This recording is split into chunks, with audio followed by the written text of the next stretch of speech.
Francis tira de sa poche un petit carnet et lut. « Vous m'avez trompé, menti, veston, binocle, souliers vernis, chapeau melon, qu'il preniez de si haut. Montrez voir un peu votre ami mortel. À présent, rien que le vent qui tombe sur 100 000 cadavres. » J'ai écrit ça en 5 minutes. C'est bien. Bien. Très bien. Et est-ce que je peux en lire un autre, puisque j'ai là le carnet? Mais volontiers. Chez vous, monsieur, tout est paille dans la paille. Tout chez vous n'est que foin, madame. Plein la meule et plein les sabots. Paille et foin, dessus et dessous la peau.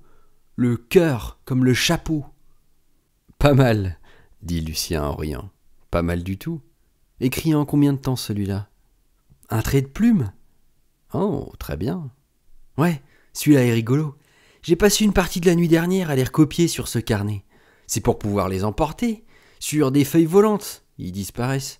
J'en ai perdu un qui était très bon, bien plus révolutionnaire que tout ça. Lucien sourit encore une fois et Francis reprit. Je peux plus mettre la main dessus. C'est d'autant plus étonnant que je l'avais encore avant-hier. Je l'ai lu à mes anciens camarades en études. Non? Mais si, ils me l'avaient demandé. Et qu'est-ce qu'ils ont dit? Ils ont paru très surpris. Je crois que ça leur a pas plu. C'est un appel très direct à l'insurrection, vous savez, ce poème. Ils ont dû moucharder. Nabucet m'a dit un mot tout à l'heure, comme quoi je serais appelé dans la journée chez le patron. Marchandeau est un brave homme. L'autre est peut-être ce qui se fait de plus ignoble dans le genre. Connaît depuis longtemps. Et qu'est-ce que vous lui direz à Marchandeau? Je sais pas. J'aurais voulu vous montrer moi-même le poème. On vous l'a fauché. Vous croyez? C'était clair. Le naïf était tombé dans le traquenard. À votre place, j'ouvrirai l'œil un peu plus. Mais je suis très prudent. Francis se croyait un modèle de ruse, il n'y avait qu'à le regarder. Bien, nous verrons. Mais qu'est-ce que vous voulez que Marchandeau gueule? Dans moins d'une demi-heure, je serai déclaré bon service armé. C'est un argument. Qu'est-ce que vous en dites d'aller là-bas? Moche. Mais là-bas, j'aurai des frères. Ils ne dirent plus rien un instant. Vous ne craignez pas de faire attendre ces messieurs? Demanda Lucien. Quels? Mais ceux du conseil. Pas l'importance. Je suis pas pressé. Et vous? J'ai tout mon temps. Vous savez qu'ils ont voulu tuer Cripure? Ce prodigieux coq à l'âne étourdit Lucien. Mais vous êtes fou, mon cher? Pas du tout, pas le moins du monde. Tuer Cripure? Oui. Mais qui? Et les élèves? Lucien secoua la tête. Cripure n'avait jamais été considéré par les élèves que comme un élément comique. Ça n'est pas sérieux. Mais je vous dis qu'il s'en est fallu d'un écrou. Cripure fait toujours de la bécane, vous savez. Hier, les potaches ont trouvé le moyen de dévisser les écrous des fourches. Racontez.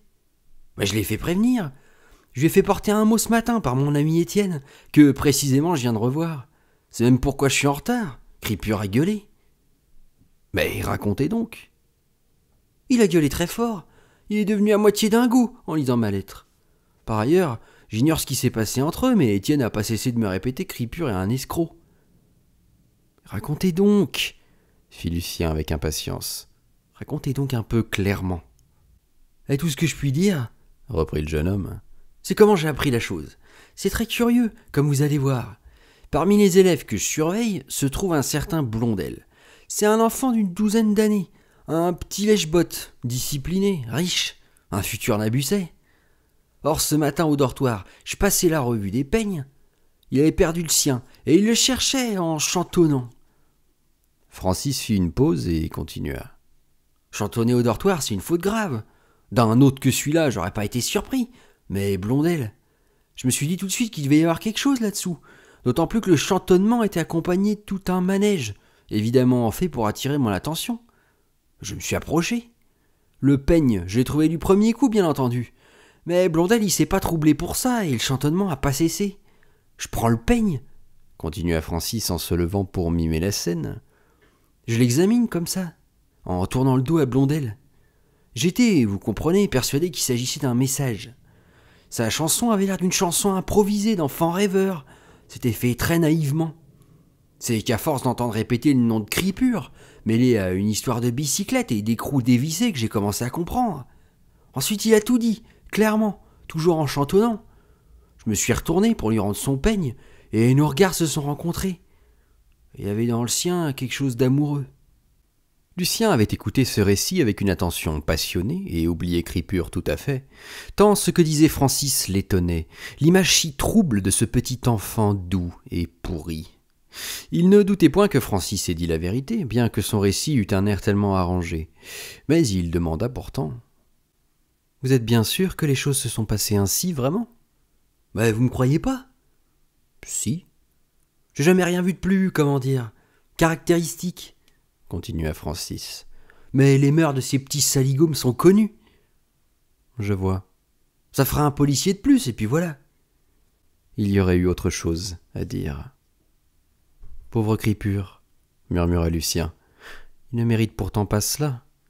C'est étrange, dit-il avec un sourire presque timide. Je verrai là si... » Il s'interrompit, absent, avec une expression de douleur sur le visage. « Si ? Rien. Quelque chose comme un signe, si vous voulez, dit Lucien en se ravisant. Un avertissement. Mais laissons le pauvre Cripure. Nous avons eu une conversation douloureuse hier. Dans une certaine mesure, Cripure est un homme déchu qui n'a plus rien que sa déchéance à chérir. Mais encore une fois, laissons. Ce n'est pas le moment de vous raconter cela, mon cher Francis, dit Lucien en se levant. Francis prit la main tendue de Lucien. Vous savez, dit-il non sans un certain tremblement dans la voix, vous savez, je l'aime aussi. Je le savais, dit Lucien, bien qu'il soit un escroc. Oui. Mais alors vous devez savoir combien il est dur d'aimer celui qui doit disparaître. Doit ? Est-ce cela que vous pensez ? C'est cela que je veux, répondit Lucien. Et maintenant, laissez-moi partir. Je veux être seul. Bonne chance, dit-il. Tâchez de trouver un jour des frères dont vous ne soyez pas l'ennemi, ni eux les vôtres.